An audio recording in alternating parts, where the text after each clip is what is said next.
नमस्कार विद्यार्थियों, श्री श्याम कॉलेज की ऑनलाइन क्लासेज में आपका स्वागत है। इस क्लास में हम बीए बीएड फोर्थ ईयर के लिए भूगोलिक चिंतन का इतिहास पढ़ रहे हैं, जिसके अंतर्गत यह 50वां भाग है। इसमें हम रोमन भूगोलवेताओं का योगदान पढ़ रहे हैं।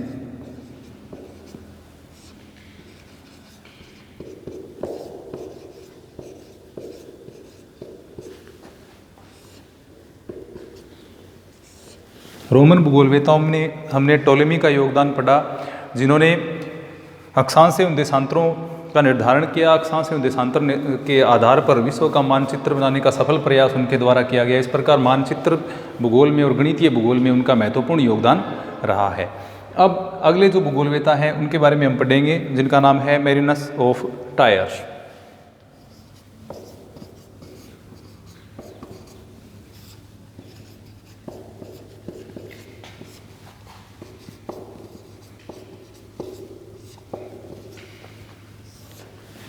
ये एक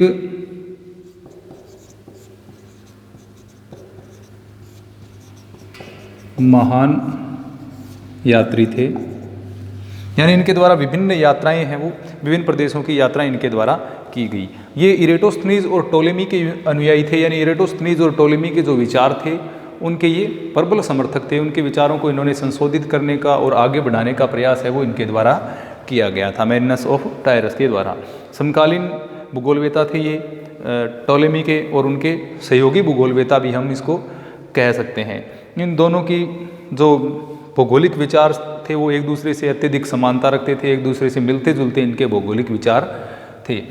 इसके बाद इन्होंने जो अपने पूर्ववर्ती भूगोलवेता थे उनके विचारों को पढ़ा और उनमें अपने तरीके से इन्होंने क्या है सुधार करने का भी प्रयास किया। अपने पूर्ववर्ती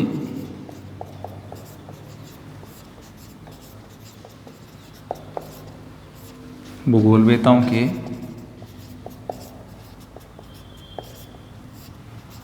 विचारों का अध्ययन किया तथा अपने अनुसार सुधार का प्रयास भी इनके द्वारा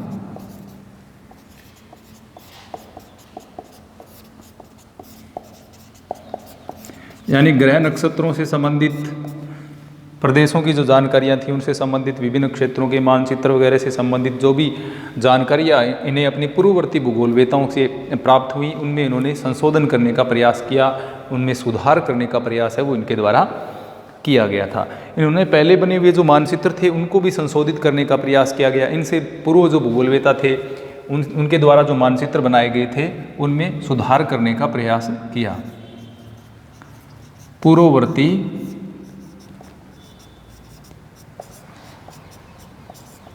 मानचित्रों में सुधार का प्रयास किया। जैसा कि हम जानते हैं विभिन्न भूगोलवेताओं ने ज्ञात विश्व के जो मानचित्र हैं उनका निर्माण किया था, जिन्होंने अपनी जो जानकारियाँ थी या नाविकों के द्वारा जो दूरियों की जानकारियाँ प्रदान उनको की जाती थी उसके आधार पर उन्होंने अपने ये मानचित्र तैयार किए थे। तो इसी प्रकार इन्होंने भी क्या है अपनी यात्राओं के माध्यम से विभिन्न क्षेत्रों के मध्य, विभिन्न प्रदेशों के मध्य जो दूरियाँ थी उनका आकलन किया, यानी स्वयं के अनुभव के आधार पर उन दूरियों का आकलन किया और जो मानचित्रों में त्रुटियाँ थीं उनका सुधार करने का प्रयास है वो इनके द्वारा किया गया था। इसके द्वारा इन्होंने रोमन साम्राज्य के अनेक व्यापारिक मार्गों का भी उल्लेख इनके द्वारा किया गया।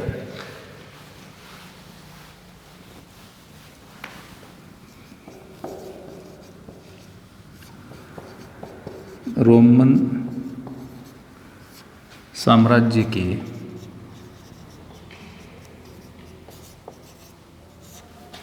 व्यापारिक मार्गों का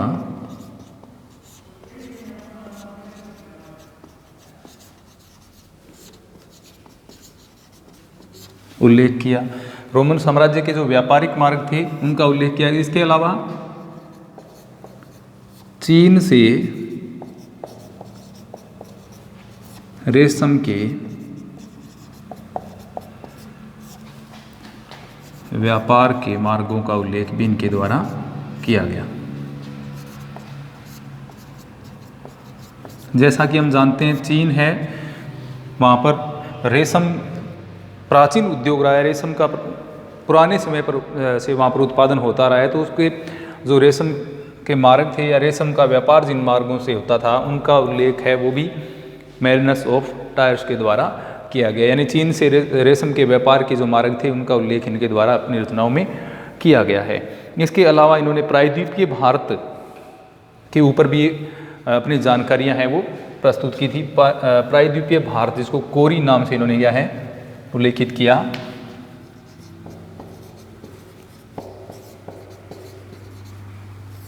प्रायद्वीपीय भारत का वर्णन किया। तो इनके द्वारा प्रायद्वीपीय भारत का वर्णन भी प्रस्तुत किया गया था। इन सभी बातों से या इनके द्वारा जो जानकारियाँ विभिन्न भौगोलिक मार्गों की, व्यापारिक मार्गों की जो जानकारियाँ प्रदान की गई, इससे स्पष्ट होता है कि जो मैरिनस ऑफ टायर्स ने अपनी यात्राओं के जो अनुभव अपनी रचनाओं में साझा किए, इससे यह पता चलता है कि उन्हें पृथ्वी के विभिन्न भागों के जो ज्ञात विश्व था उसके विभिन्न भागों की अनेक भौगोलिक जानकारियाँ उनको प्राप्त थी। जानकारियाँ उन्होंने अपनी यात्राओं के माध्यम से प्राप्त की थी, उनका उन्होंने वर्णन किया। तो ये था मैरिनस ऑफ टायर्स का योगदान। हालांकि इनका अन्य अपने पूर्वगामी भूगोलवेताओं की तुलना में योगदान बहुत ही कम है। जैसे टोलेमी की तुलना में, स्ट्रैबो की तुलना में इनका योगदान बहुत ही कम था। इसके बाद अगले जो भूगोलवेता हैं वो है सोलिनस।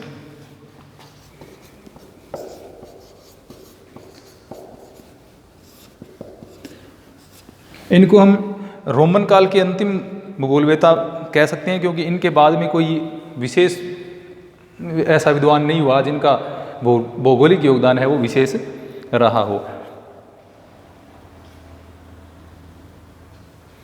इनके द्वारा एक ग्रंथ की रचना की गई 250 ईस्वी में,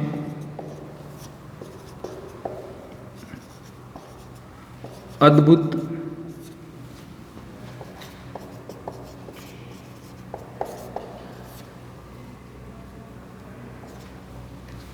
वस्तुओं का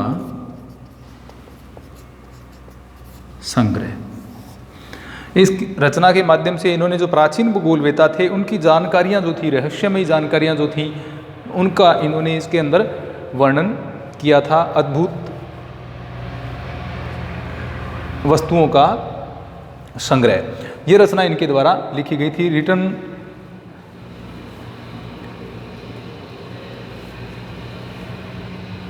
तो जितने भी भूगोलवेता इनसे पहले हुए थे, इनके द्वारा जो जानकारियाँ प्रदान की गई थी उनका वर्णन इनके द्वारा यहाँ पर किया गया था।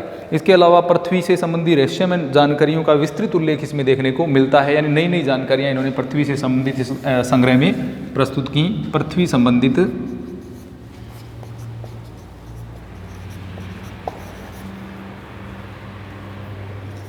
रहस्यमयी जानकारियाँ प्रस्तुत की गई। इसके अलावा पूर्वगामी भूगोलवेता थे, उनके द्वारा जो जानकारियाँ, जो कि इनके द्वारा एक प्रकार से रहस्यमयी जानकारियाँ जिनको माना गया, उनका इन ग्रंथों में यानी विशेष जानकारियाँ जो थी वो भी इस ग्रंथ में इनके द्वारा लिखी गई। इसके बाद प्लिनी की जो प्राकृतिक इतिहास नामक पुस्तक थी, उसमें जो बातें इनको अद्भुत लगी, जो बातें इनको विचित्र लगी, जो बातें इनको विशेष लगी, उनका उल्लेख भी इसमें मिलता है। हिस्टोरिका नेचुरल या हिस्टोरिया नेचुरल्स जो पुस्तक थी, प्राकृतिक इतिहास जो कि प्लिनी के द्वारा लिखी गई थी, उसमें जो जानकारियाँ इनको विशेष लगी, जो अद्भुत लगी, उनका वर्णन भी इस पुस्तक में देखने को मिलता है। इसके अलावा इन्होंने पृथ्वी से संबंधित भौगोलिक जानकारियों से संबंधित, पर्वतों से संबंधित, नदियों से संबंधित जो विचित्र जानकारियाँ इनको प्राप्त हुई, जो विभिन्न विद्वानों के ग्रंथों से इन्होंने ग्रहण की थी, उनका वर्णन भी इन्होंने किया। तो ये थे रोमन भूगोलवेता। अब रोमन काल में भूगोल के पक्ष कौन कौन से पक्षों का रोमन काल में अध्ययन किया था, उनके बारे में थोड़ा सा हम देख लेते हैं। रोमन काल के भूगोलवेताओं के मुख्य भूगोलवेताओं के बारे में हमने पढ़ लिया है। सोलिनस और मैरिनस टायर्स का योगदान है वो बहुत ही कम था, और इसके पश्चात के जो विद्वान थे उनका भौगोलिक जानकारियाँ हमें प्राप्त नहीं होती हैं। यानी मुख्य विद्वानों के बारे में हमने पढ़ लिया। तो रोमन काल में देखा हमने ऐतिहासिक भूगोल, प्रादेशिक भूगोल है, गणितीय भूगोल है, मानचित्र कला का सर्वाधिक इसमें विकास हुआ था। गणितीय भूगोल और मानचित्र कला। मानचित्र कला में विशेषतः अक्षांश एवं देशांतरों का निर्धारण है, विभिन्न स्थानों के बीच की दूरियाँ हैं, अक्षांशों और देशांतरों के मध्य की दूरियां हैं, उनके बारे में जो जानकारियां हैं वो अन्य विद्वानों की तुलना में रोमन काल के विद्वानों की जानकारियां अग्रणी हमें देखने को मिलती हैं। तो इसमें सभी पक्षों का अध्ययन किया गया। जैसे हम बात करें ऐतिहासिक भूगोल की,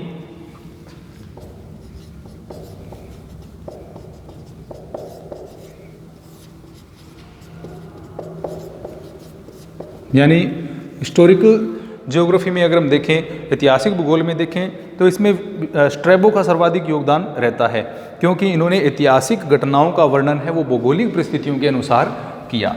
तो ऐतिहासिक भूगोल में सर्वाधिक योगदान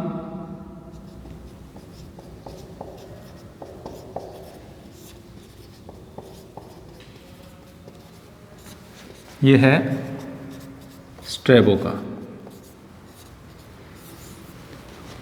क्योंकि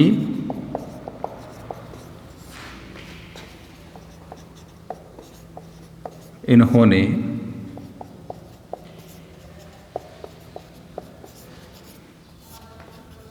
ऐतिहासिक घटनाओं को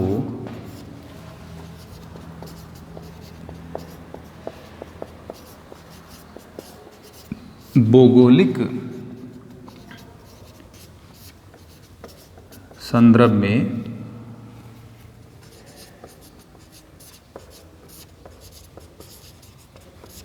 प्रस्तुत किया।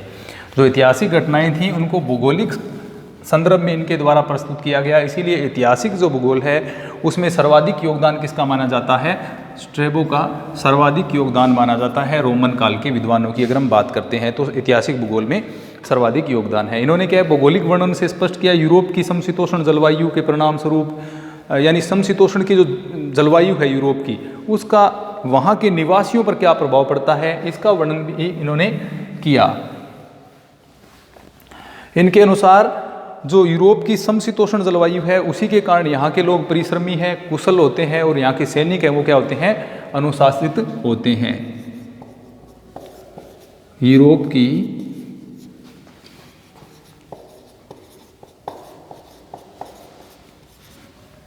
समशीतोष्ण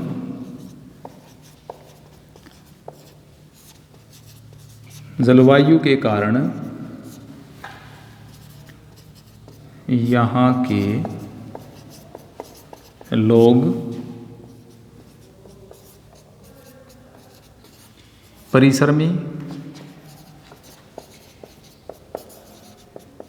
बुद्धिमान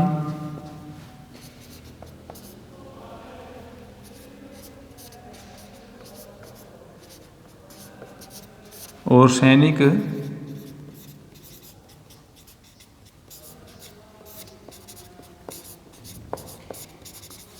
अनुशासित होते हैं। तो ऐसा स्ट्रैबो का मानना था। यानी यहाँ पर भौगोलिक जो जानकारियाँ हैं, यानी भौगोलिक क्षेत्र का किस प्रकार से यूरोपीय इतिहास के ऊपर प्रभाव रहा, यानी यहाँ की जलवायु है उसी के कारण क्या है, यूरोप है वो अग्रणी रहा है, क्योंकि यहाँ की समशीतोष्ण जलवायु के कारण यहाँ के लोग हैं वो परिश्रमी भी होते हैं, बुद्धिमान भी होते हैं, और यहाँ के जो सैनिक होते हैं वो अनुशासित होते हैं। इसी कारण ये युद्ध में विजय प्राप्त करते हैं, ऐसा इनका मानना था।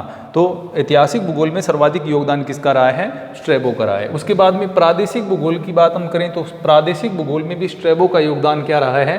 अग्रणी रहा है। जैसे कि हमने विभिन्न प्रदेशों के बारे में, जैसे इटली है, यूनान है, स्पेन, भारत, सीरिया, अरब, मेसोपोटामिया, एशिया माइनर, इन सभी प्रदेशों का इन्होंने भौगोलिक जानकारियाँ प्रस्तुत की थी। तो प्रादेशिक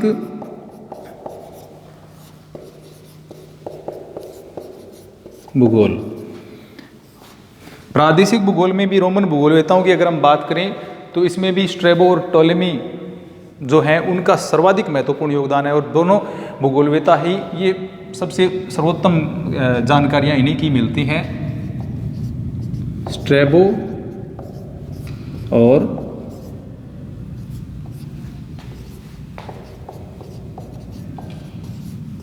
टोलेमी, इनके बारे में हमने विस्तार पूर्वक पढ़ा है। दोनों की जानकारियाँ, दोनों का भौगोलिक ज्ञान है वो अन्य विद्वानों की तुलना में बहुत अग्रणी था। तो इनके द्वारा जैसे स्ट्रैबो ने अपनी जो रचनाएं हैं उनमें जैसे भौगोलिक ज्ञान का जो विश्वकोश इनके द्वारा लिखा गया उसमें जो जानकारियाँ प्रदान की गई उसमें स्पेन, इटली, ब्रिटेन, फ्रांस, अरब, फारस, मेसोपोटामिया, मिस्र,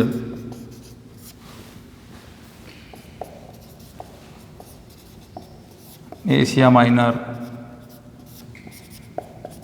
भारत, इन प्रदेशों की जानकारियां हैं वो इनके द्वारा प्रस्तुत की गई थी। इससे स्पष्ट होता है कि ज्ञात विषयों की जो जानकारियां हैं, ये मेसोपोटामिया है यहाँ पर,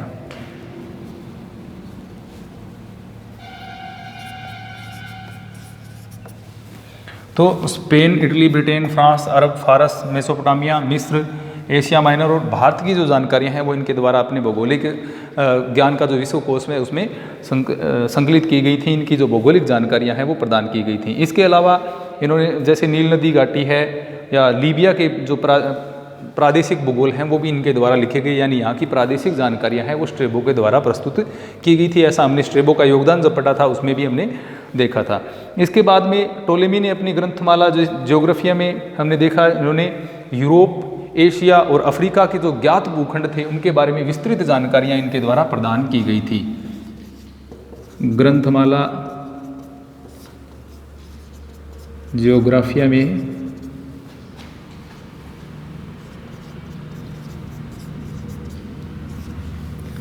इनके द्वारा एशिया, यूरोप और अफ्रीका का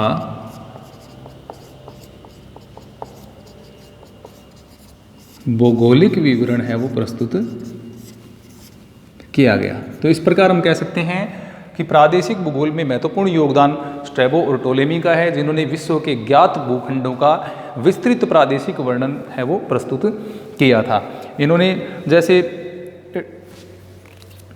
यूरोपीय देशों की बात करें तो इटली, फ्रांस, ब्रिटेन, स्पेन है, पुर्तगाल, इनकी जानकारियाँ इनके द्वारा टोलेमी के द्वारा दी गई। एशिया की हम बात करें तो चीन है, भारत है, मध्य एशिया और समीपवर्ती जो एशियाई देश हैं उनका वर्णन इनके द्वारा किया गया था।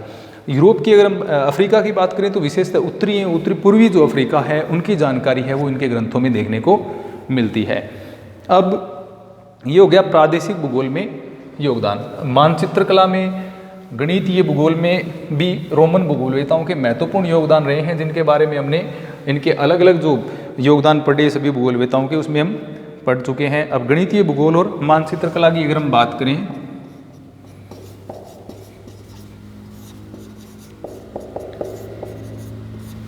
भूगोल और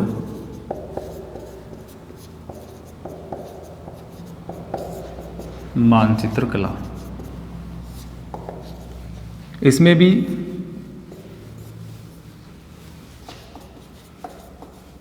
स्ट्रैबो और टोलेमी का योगदान है वो महत्वपूर्ण है। स्ट्रैबो और टोलेमी ने विभिन्न अक्षांशों के बीच की दूरियां हैं, अक्षांशों का निर्धारण है, मानचित्र निर्माण के नियम, सिद्धांत और मानचित्र निर्माण करते समय किन किन बातों का हम ध्यान रखना चाहिए, उन सारी चीज़ों की जानकारियाँ इनके द्वारा प्रस्तुत की गई। इसके अलावा इनके द्वारा ज्ञात विषयों का मानचित्र भी बनाया गया। जैसे कि हम जानते हैं टोलेमी ने ज्ञात विषयों का मानचित्र बनाया अक्षांश एवं देशांतर रेखाओं पर आधारित। इसके अलावा इन्होंने अक्षांश मानचित्र निर्माण के लिए प्रक्षेप यानी एक मानक अक्षांश वाले शंकु प्रक्षेप और 2 मानक अक्षांश वाले शंकु प्रक्षेपों की रचना है वो भी टोलेमी के द्वारा की गई थी मानचित्र निर्माण हेतु। तो इस प्रकार मानचित्र निर्माण में और गणितीय भूगोल में इनका अग्रणी योगदान हम कह सकते हैं। यानी विश्व के मानचित्र के लिए संशोधित शंकुआकार प्रक्षेपों की रचना इनके द्वारा की गई थी। इसके अलावा विभिन्न समुद्री मार्गों के मानचित्र इनके द्वारा तैयार किए गए, विभिन्न व्यापारिक मार्गों के मानचित्र तैयार किए गए। टोलेमी के बारे में हमने पढ़ा, विश्व का सबसे पहले जो अक्षांश एवं देशांतर पर सफल मानचित्र जो बनाया गया वो टोलेमी के द्वारा ही बनाया गया था। इनके द्वारा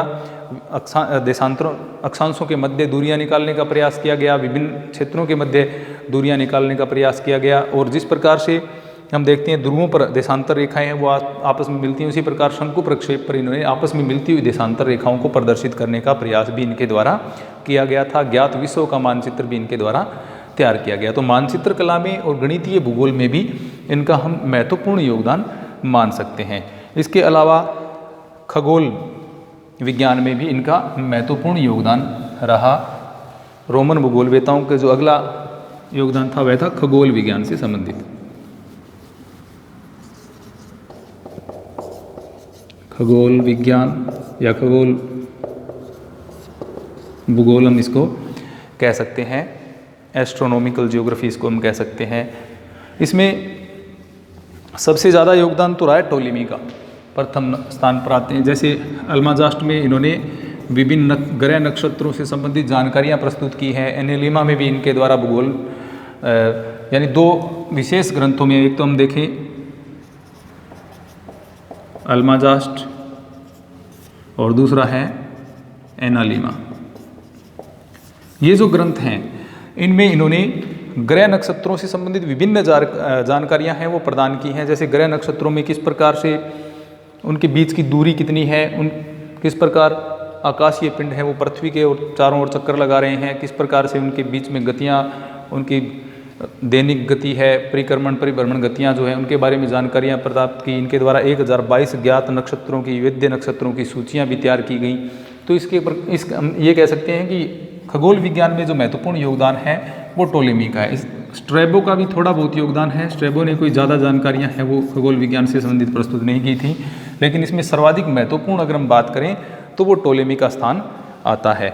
लेकिन इनके ज्ञात उनके द्वारा जो अपने ग्रह नक्षत्रों से संबंधित या विभिन्न ग्रहों, आकाशीय पिंडों की जो गतियों के बारे में कुछ जानकारियां हैं वो बाद में असत्य सिद्ध हो गई थी, क्योंकि इन्होंने अपने अनुभव के आधार पर वो जानकारियां लिखी थी। इनके पक्ष में ये प्रमाण प्रस्तुत नहीं कर पाए थे। तो इस प्रकार से रोमन काल में अगर हम बात करें भूगोल के विकास की, तो इसमें भौगोलिक वर्णन विभिन्न प्रकार के मिलते हैं, यानी ऐतिहासिक भूगोल है उसका विकास हुआ। इसके अलावा प्रादेशिक भूगोल का, गणितीय और मानचित्र कला का, खगोल विज्ञान का विकास है वो रोमन काल में हुआ। इन्हीं शाखाओं का सर्वाधिक विकास रोमन काल में हुआ था। अगले क्लास में हम अरब भूगोलवेताओं के योगदान के बारे में पढ़ेंगे। धन्यवाद।